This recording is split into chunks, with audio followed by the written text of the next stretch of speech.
munyemerere tuganire. Abadamu batari bakeya benshi pe, buri umuntu arenze ubabiri bakajya ku 10 ntago abantu baba bari bakeya. Baransanga inbox nkavuga nti abo nabatinyutse kuvuga, hari nabandi badafite uko babibaza cyangwa babura bo babibaza. Nkavuga nti iki kintu kaza tukiganire. Abadamu benshi bafite ikibazo cyo kubura ubushake bwo kubonana nabo bashakanye. Rimwe na rimwe ho wumva ngo mu ngo hajemo ikibazo cyo kuvuga ngo nafashwe ku ngufu kubera yuko umuntu muri kumwe atabashe kumenya ko uri muri iyo condition yuko utari tayari, atari ukubyanga, atari ukwigumura ku mugabo, ahubwo ari imihindukire y'umubiri wawe bitewe n'ibintu bigiye bitandukanye, harimo stress, harimo kunanirwa, hakazamo by'umwihariko ikintu nyamukuru aricyo bita onafa. Egera hino, ntabwo uzongera kunanirwa kubakana urugo n'umwashakanye kubera ko n'ingingo ikomeye yubaka urugo niyo nzira umuntu wese anyuramo kugira ngo avuke, ni nayo buri wese anyuramo kugira ngo abyare. Rero ni igikorwa gitagatifu niko nabivuga, igihe cyakozwe mu gihe cya nyacyo, kikaba ni igikorwa kibi cyane cy'ubusambanyi, zina igihe bikoze mu gihe utarabikira imbere y'Imana n'abantu ngo usezerane uhabwe ubwo bubasha. Twagiye rero, abadamu benshi bambwira ati byaranze, umugabo yankozeho mba numva nabwo ati wamvuyeho kandi ni uburenganzira bwe, ntacyo ibyo bibaho ni ibintu normal. Ariko iyo utazi impamvu zibitera, umunyarwanda navuze ngo utazi gitera umugani wisugenda, nyine utazi imvano y'ikintu yani ntabwo wabasha no kumenya uko ugikemura, sibyo? Ni kuri Shosho TV rero nabahaye ikaze, mwumve mugoye neza, kora subscribe, kora share, ukora comment, ndahari ko bwawe mu gufasha. Ikintu kine rero kwifashisha wa mubyeyi we kugira ngo ubashe kugira ubwuzu bwo kuzuzanya n'uwo mwashakanye, hato datuma ajya kuguca inyuma kandi nawe ubwawe ari ukubera swati zona ukoresha izo stress n'ibindi bigiye bitandukanye. Napo ni ikintu kibi cyane kijya mu mubiri, bashyira mu mubiri w'umuntu ziranshije bira binini, umva imisemburo myinshi y'umubiri gahagarara gukora, by'umwihariko mu bigendanye na sexual cyangwa se sexuality cyangwa se bijyanye no mu mikorere y'imyanya y'ibanga. Wapi bikazi mukamera nk'uzimije itara, kandi ubona umuntu ukamubonamo nka musaza wawe, nta santima nta byose, uri kubiterwa n'ibyo bintu wakoresheje nyine.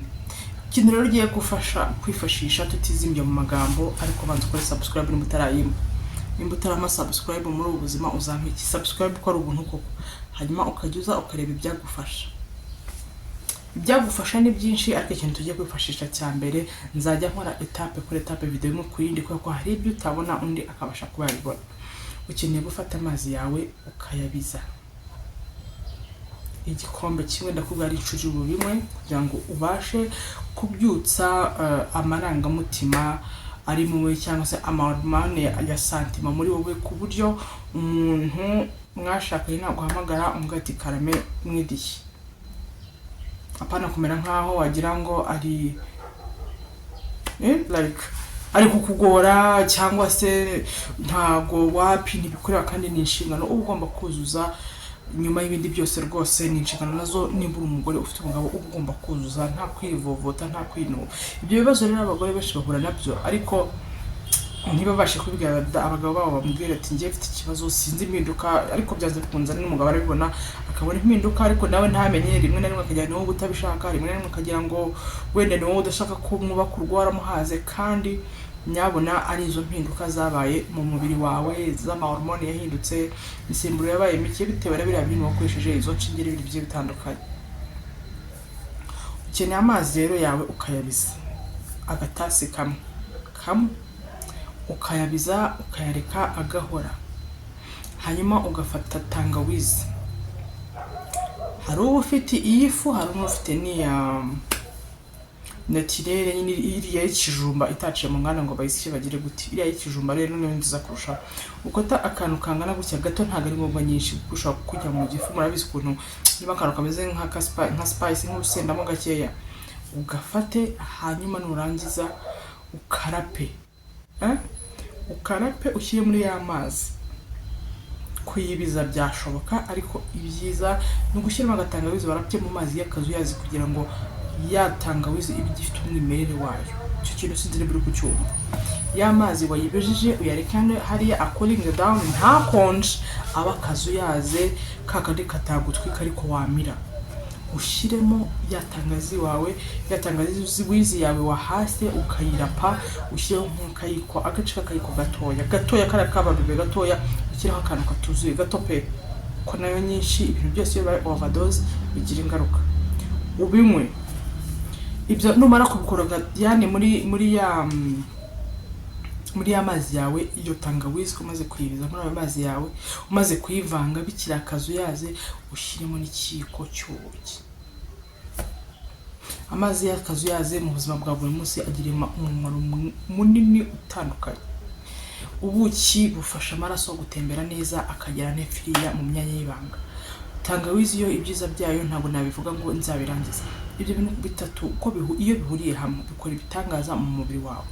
Ukabasha kuba wagira gute wabasha kujya kubakana n'umwashakanye nta stress. Nibiba byiza ukaba ufite ikintu bita cinnamon, ikirungo cya cinnamon uzagishyiremo kibifu cyangwa kibikijumba, icyo ukeneye nuko kijya mu mazi n'amazi agahindura ibara. Ariko no utanayifite nayo nta kibazo, uzakoresha ibintu bitatu. Uzafata amazi yawe yabize ushyiremo tangawizi uvanga n'ikiko cy'ubuki, ibyo ntabwo bizabibishye pe. Uzaba umeze nk'uri kwivura inkorora kari agatangawizi karimo akantu k'agasendamo ukuntu gake, uzaba umeze nk'uri kwivura inkorora ariko nyabona papa sari yindi.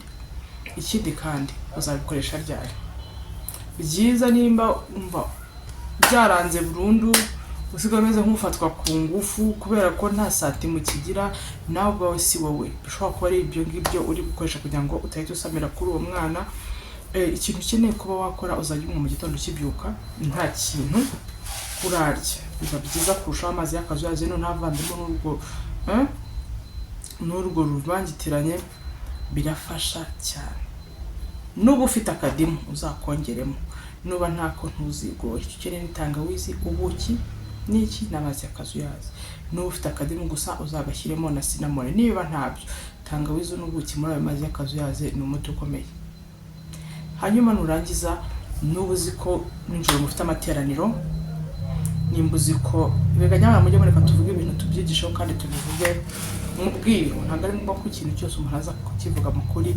Na Allah subhanahu wa ta'ala umuremyi w'ibiremwa byose byabayeho bizabaho n'imva, nawe ubwe agira isoni no kuguha gihamya igaragaza ko nawe ubwe atabasha. Ntabwo ari kutabasha, ntabwo yashatse kwerura ibintu ngo bivuge mu mazina yabyo.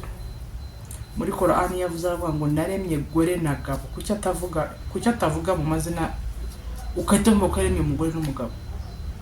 Akavuga ati muri Quran akavuga ati Mariyamu yabaga ari hariya yarya, abamarayika bakamuzanira ibiryo akarya agahaga agakenera kwiherera. Message aho kabura yumvishe. Ubwo iyo mvuze ngo rero n'ibindi bigiye bitandukanye bigaragaza yuko Imana yaduhaye ingero nziza zuko atari byiza gushirika isoni ngo tuze ku karubanda uvuga ikintu ko cyakabaye ukivuga mu mazina yabyo. Ikigeze nuko abubwira Imana yabaye ubwenge bwo kumva, bakumva message uri gutanga bagakuramo ibyabafasha. Sibyo bantu banjye. Ikindi nusoza ibyo bintu uzi ko ninjoro mufite amateraniro, uzi ko ninjoro muri busingiza Imana. Kiriya ni igikorwa iyo wubatse warakoze, warasezeranye mu idini, warasezeranye by'umwihariko imbere y'Imana. Ku mategeko ni byiza kugira ngo wandikishe urugo n'abantu bamenye ngo umugore wa kanaka imbere y'Imana, icyo twita nikahi muri Islam. Abantu 6 baza bagashyingiranya umugore n'umugabo bakabana batiriwe bajya ahantu hose. Ariko n'amategeko ni meza kugira ngo nyabona muri bisi byaragoranye ubuzwi kuri umugore wa kanaka byanditse bisinyiwe, sibyo? Hanyuma nurangiza nibuze ko mufite amateraniro ninjoro, mbizi ko mufite guterana ninjoro, umudamu ukabinywaho mbere y'isaha cyangwa se iminota 30 mbere yuko bajya guterana. Ngayo ngoko bizagufasha, bizakora umurimo ushinzwe gukora mu mubiri wawe. Hanyuma ayo masantima yapfuye, iyo misemburo yawe yasinzire ikanguka. Ndizera umuntu umwe wabinshubije naramushubije, kandi igitangaje namubwiye bitandukanye n'ibimvuze kandi nabyo birakora. Ubwo bivuze ngo urasabwa gukora subscribe, ugakora comment, ugakora like, ugakora share, hanyuma ukora n'izindi video twakoze harimo windi zagufasha. Hanyuma kandi ukagaruka ugakora subscribe kugira ngo niyo video yindi nabyo uwo mubyeyi wabimbarije ambwira ati umugabo wanjye arenda kuzaca inyuma ndabibona kubera ko avuga ati kuki kandi nanjye singiye kuva najya murona ko ntago nzi uko byageze wagira ngo haje indi version yanjye.